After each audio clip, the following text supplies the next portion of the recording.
ស្ដីមិត្តអ្នកទស្សនាទាំងអស់គ្នាស្វាគមន៍មកកាន់ Channel Marie CLTV នាងខ្ញុំម៉ារីមានព័ត៌មានមួយដែលកំពុងតាក់ទាញការចាប់អារម្មណ៍យ៉ាងខ្លាំងនៅលើបណ្ដាញសង្គមនិងកំពុងធ្វើឲ្យមហាជនជាច្រើនចោទជាសំណួរថាតើការឈ្នះក្តីនៅតុលាការកំពូលមានន័យថាទទួលបានយុត្តិធម៌ពេញលេញដែរឬទេនេះគឺជាសំណួរដែលតារាសម្ដែងវ័យក្មេងសាយរង្សីកំពុងលើកឡើងក្រោយពីគ្រូសាររបស់នាងបានរងចាំអស់រយៈពេល74ឆ្នាំបន្ទាប់ពីម្ដាយជាទីស្រឡាញ់បានបាត់បង់ជីវិតក្នុងគ្រោះថ្នាក់ចរាចរណ៍ដ៏រន្ធត់មួយទោះបីតុលាការកំពូលបានសម្រេចក្តីឲ្យគ្រូសារនាងឈ្នះនិងបង្គាប់ឲ្យភាគីបង្កសងសំណងក៏ដោយប៉ុន្តែមកដល់ពេលនេះគ្រូសារនាងអះអាងថាមិនទាន់ទទួលបានសំណងសូម្បីមួយរៀលតើមានរឿងអ្វីកើតឡើងនៅពីក្រោយសំណុំរឿងមួយនេះសូមប្រិមិត្តទស្សនារហូតដល់ចប់ដើម្បីស្វែងយល់លំអិតទាំងអស់គ្នាប្រិមិត្តជាទីមេត្រីករណីនេះបានកើតឡើងតាំងតែពីឆ្នាំ2022នៅខេត្តកំពតតាមការរៀបរាប់របស់កញ្ញាសាយរាំងសីដែលជាតំណាងគ្រូសាជនរងគ្រោះបានឲ្យដឹងថានៅក្នុងគ្រោះថ្នាក់ចរាចរណ៍ដ៏អាក្រក់នោះរថយន្តដឹកសាច់មួយគ្រឿងបានបុករថយន្តរបស់គ្រូសានាងពីមុខពេញទំហឹងបណ្ដាលឲ្យម្ដាយរបស់នាងស្លាប់និងបង្កឲ្យមានការខូចខាតធ្ងន់ធ្ងរអ្វីដែលធ្វើឲ្យគ្រូសានាងកាន់តែឈឺចាប់នោះគឺអ្នកបើកបររថយន្តបង្កហេតុត្រូវបានអះអាងថាបានរត់គេចខ្លួនក្រោយកើតហេតុនេះក្រុមគ្រូសាជនរងគ្រោះបានដាក់ពាក្យបណ្ដឹងនិងតស៊ូតាមផ្លូវច្បាប់ជាបន្ទាប់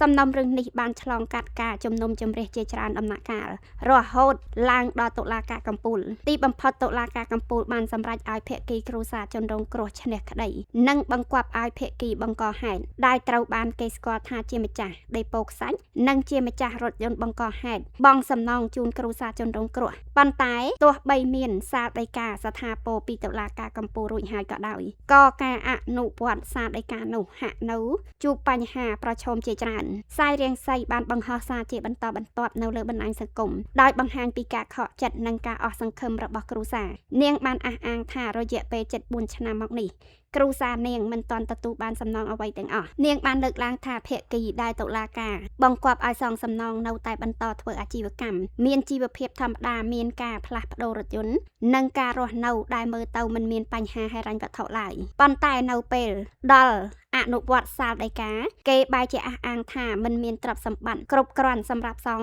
សំណងតាមការបញ្ជាក់របស់សាយរាំងសីបញ្ហាមួយដែលធ្វើឲ្យការអនុវត្តសាលដីកាជាប់គាំងគឺការផ្ទេរកម្មសិទ្ធិទ្រព្យសម្បត្តិទៅឈ្មោះអ្នកដទៃនាងអះអាងថានៅពេលគ្រូសាព្យាយាមស្វែងរកការអនុវត្តសាលដីកាទើបដឹងថាទ្រព្យសម្បត្តិជាច្រើនត្រូវបានផ្ទេរទៅឈ្មោះអ្នកផ្សេងអស់ទៅហើយចំណែកទ្រព្យដែលនៅសល់ខ្លះទៀតក៏មានការជាប់គាំងជាមួយធនាគារដែលធ្វើឲ្យការរឹបអូសនិងការលក់ឡាយឡុងប្រឈមការលំបាកបន្ថែមទៀតដោយសារតែស្ថានភាពបែបនេះទើបសាយរាំងសីបានប្រកាសស្នើសុំអន្តរាគមន៍ពីសម្ដេចហ៊ុនសែនប្រមុខរដ្ឋស្ដីទីនាងបានបញ្ជាក់ថាមេធាវីស្ម័គ្រចិត្តរបស់សម្ដេចតេជោហ៊ុនសែនបានជួយគ្រូសាររបស់នាងរហូតទទួលបានជ័យជំនះនៅតុលាការកំពូលប៉ុន្តែអ្វីដែលនាងត្រូវការនៅពេលនេះមិនមែនជាការឈ្នះក្តីត្រឹមលើក្រដាស់នោះទេប៉ុន្តែជាការអនុវត្តសាលដីកាឲ្យមានប្រសិទ្ធភាពនិងការទទួលបានសំណងតាមការសម្រេចរបស់តុលាការប្រតិកម្មពីមហាជននិងអ្នកសារព័ត៌មានបន្ទាប់ពីការបង្ហោះរបស់សាយរាំងសី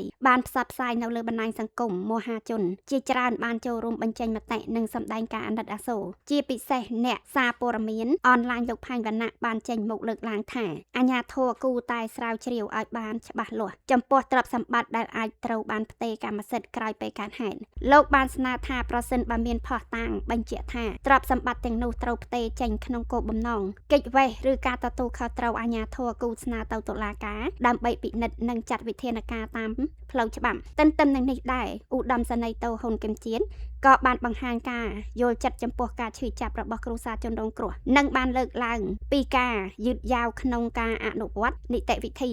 ប្រិមិត្តជាទីមេត្រីបើមើលក្នុងទស្សនវិជ្ជាទូទៅសំណុំរឿងនេះបានឆ្លុះបញ្ចាំងបញ្ហាសំខាន់មួយដែលសង្គមតែងតែពិភាក្សានោះគឺគម្លាតរវាងការសម្រេចក្តីនិងការអនុវត្តសាលដីកាជាកលការឈ្នះក្តីនៅតុលាការគឺជាជំហានសំខាន់មួយក្នុងការស្វែងរកយុត្តិធម៌ប៉ុន្តែសម្រាប់ជនរងគ្រោះជាច្រើនការឈ្នះក្តីមិនមែនជាទីបញ្ចប់នៃដំណើរនោះទេអ្វីដែលពួកគេចង់បានគឺលទ្ធផលជាក់ស្ដែងដែលអាចស្ដារឡើងវិញនូវសិទ្ធិនិងផលប្រយោជន៍ដែលបាន បាត់បង់នៅក្នុងករណីរបស់គ្រូសាស្រីរៀងសីការបាត់បង់ម្ដាយគឺជាការខាតបង់ដែលមិនអាចវាស់តម្លៃបានគ្មានសំណងណាមួយអាចជំនួសជីវិតមនុស្សម្នាក់បានឡើយប៉ុន្តែសំណងដែលតុលាការសម្រេចឲ្យគឺជាទម្រង់នៃការទទួលខុសត្រូវតាមផ្លូវច្បាប់និងការទទួលស្គាល់ថាមានការខូចខាតពិតប្រាកដបានកើតឡើងហេតុនេះហើយប្រសិនបើសាលដីកាត្រូវបានចេញរួចហើយប៉ុន្តែមិនអាចអនុវត្តបាននោះវាអាចធ្វើឲ្យជនរងគ្រោះមានអារម្មណ៍ថាយុត្តិធម៌នៅមិនទាន់ពេញលេញម្យ៉ាងវិញទៀតសាលាដំបងខេត្តកំពតក៏បានចេញប្រកាសព័ត៌មានថាមានការចាត់វិធានការបន្តបន្ទាប់រហូតដល់ការរឹបអូសទ្រព្យសម្បត្តិនិងដាក់លក់ឡាយឡុងដើម្បីយកប្រាក់សងជូនជនរងគ្រោះប៉ុន្តែបញ្ហាប្រឈមនៅពេលនេះគឺមិនទាន់មានអ្នកចូលរួមទិញទ្រព្យដែលបានប្រកាសលក់ឡាយឡុងនោះនៅឡើយដូច្នេះសំណុំរឿងនេះនៅតែស្ថិតក្នុងដំណាក់កាលរងចាំអនុវត្តបន្តទៀតអ្វីដែលមហាជនជាច្រើនកំពុងរងចាំមើលគឺថាតើដំណើរការនេះនឹងអាចបញ្ចប់ដោយរបៀបណាហើយគ្រួសារជនរងគ្រោះនឹងទទួលបានសំណងតាមសាលដីកាដែរឬទេជាចុងក្រោយនាងខ្ញុំម៉ារីសង្ឃឹមថាសំណុំរឿងនេះនឹងមានដំណោះស្រាយច្បាស់លាស់និងឆាប់រហ័សដើម្បីឲ្យគ្រួសារជនរងគ្រោះទទួលបាននៅអ្វីដែលតុលាការបានសម្រេចជូនពួកគាត់រួចហើយតាមផ្លូវច្បាប់ចំពោះប្រិមិត្តវិញតើលោកអ្នកយល់យ៉ាងណាចំពោះករណីនេះសូមចូលរួមបញ្ចេញមតិដោយការគោរពនិងស្ថិតលើមូលដ្ឋានព័ត៌មាននៅខាងក្រោមវីដេអូបើចូលចិត្តការផ្សាយព័ត៌មានបែបស៊ីជម្រៅនិងទាន់ហេតុការណ៍សូមកុំភ្លេចចុច Like Share Comment និង Subscribe Channel Marie CLTV ដើម្បីទទួលបានព័ត៌មានថ្មីៗជាបន្តបន្ទាប់នាងខ្ញុំម៉ារីសូមអរគុណនិងសូមជម្រាបលាជួបគ្នានៅវីដេអូក្រោយទៀត